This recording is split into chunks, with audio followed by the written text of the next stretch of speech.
Yeah, it's a nice one. That's on. That's what we're chasing. This is the hour, the darkest place. Dante's Inferno. Woo! We got the wings. It's a good world. Good world gone bad.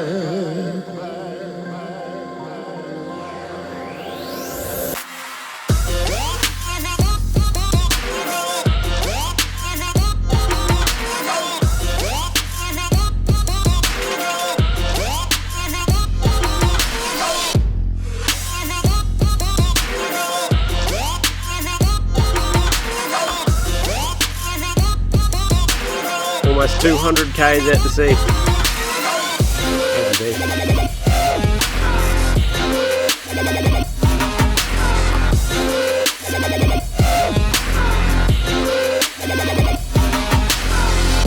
Hey guys, we just thought we'd check back in and let you know what we've been up to for the last sort of 9 months or so, and let you know what we're aiming for in the next hopefully 12 months.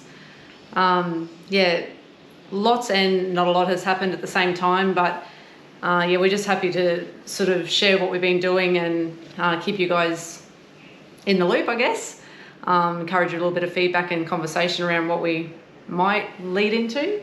But yeah, November the end of 22, we said goodbye to Hivo, the big girl. We were, it was good to see a local family take over Hivo, but we do miss her. We've questioned whether we could have, you know, maybe got another 12 months out of her and achieved a bit more and sort of pushed the channel, I guess, a little bit more. But at the same time, we had reasons why we wanted to say goodbye to her and make some more sort of make some more hard goals and plans to sort of move forward. So it probably leads into where or what's next. Originally we were just going to go to a bit bigger Hivo, somewhere around that 30 foot Kevlar cat, Noosa cat, something along those lines. But not ruling that out, but we're less likely for that because we have committed to going to a marina boat. I'm certainly not buying a Dodge Ram and building an extra big shed and stuff to keep it here. Plus I feel that what we would do, we would use it more if it's in the water. I get the fees and the upkeep, but I'm prepared for that. So we've settled on that. So having said that, having something that's just big enough for the marina, I don't know if I'm really interested in that. If you're going to commit to that, then I want it to be good enough that it's in the marina, you know? And then also too, I mean, people might argue with us around this, but you know, how much more do you get out of a 30 footer to Hivo? Yeah, I get it, but not much, I don't think, for what we want. And a lot of the times you find it's just a bigger deck, like bigger fishing platform, and like as much as fishing is a big part of it, it's kind of becoming less of what is important when we're on the water. We enjoy the boating lifestyle, and then fishing is almost coming secondary to that. We had a rough idea of what we want.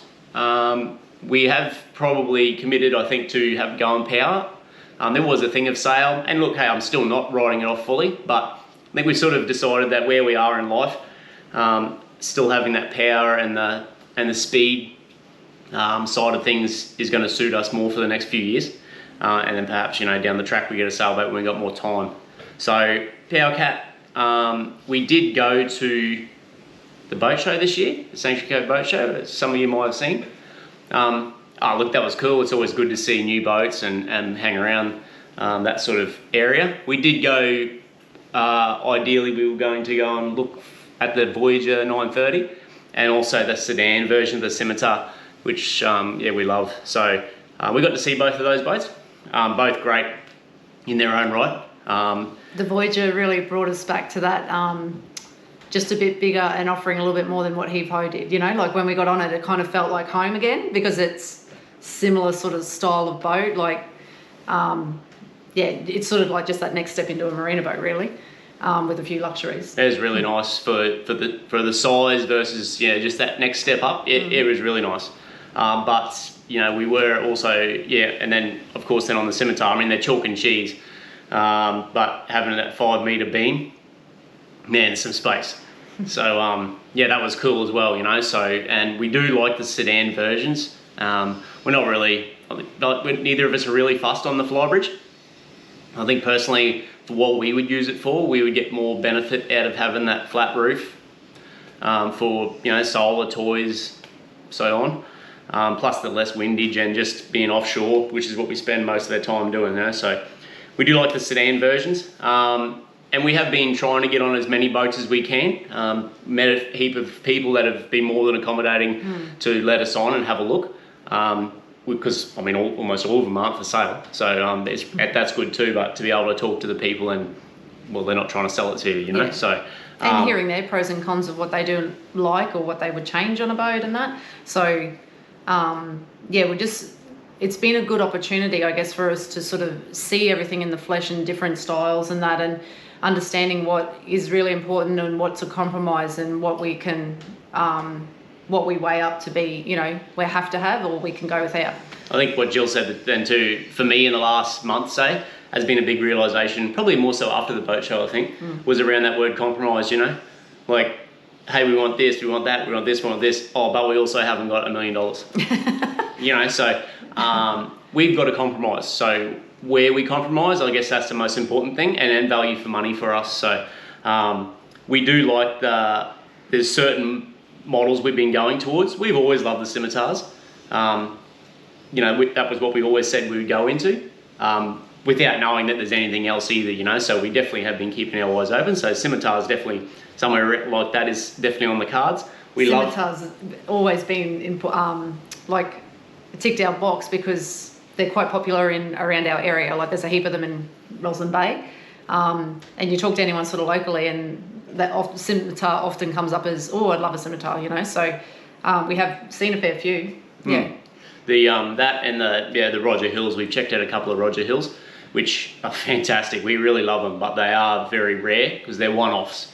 They're not production built. So yeah, and people that have them hanging on to them, which is a good sign too, you know. It's just not good for us. But yeah, so just to give you a bit of an idea, and hey, we're open for all options, you know. So you guys might know of things.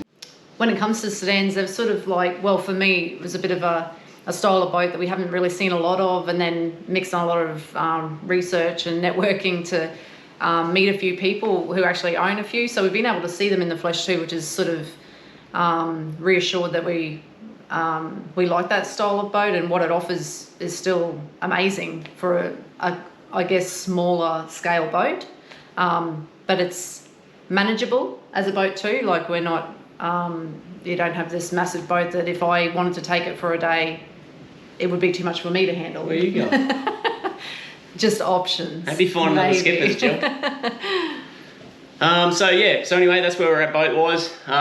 As far as trips and usage and ideas and stuff, I mean, it hasn't really changed, you know. Like we plan to do a lot of local stuff still, because I still think it's very, there's a lot of untouched things as far as exploring the area.